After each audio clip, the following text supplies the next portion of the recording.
ಜನರು ಧ್ವನಿಯಾಗಿ ಭಾಗಕ್ಕೆ ಕೈ ಇಟ್ಕೊಂಡಿದ್ದಾರೆ. जितनी भी नफरत, जितनी भी हिंसा ये करेंगे, हम हिंदुस्तान को छोड़ेंगे और ಎಷ್ಟೇ ದೇಶ ಅಥವಾ ನಿಮ್ಮ ಅಕ್ಷರಗಳನ್ನು ನಮಗೆ ಮನಸ್ಸನ್ನು ಜನತೆಯನ್ನು ಕಟ್ಟುವಂತ ಕೆಲಸ ಮಾಡುತ್ತೇವೆ. और बेरोजगारी का और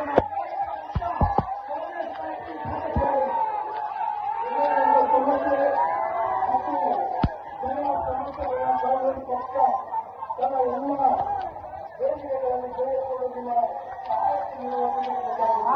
आप कितनी दूर से चले, बारिश में आप आज यहाँ खड़े हो, आप सबका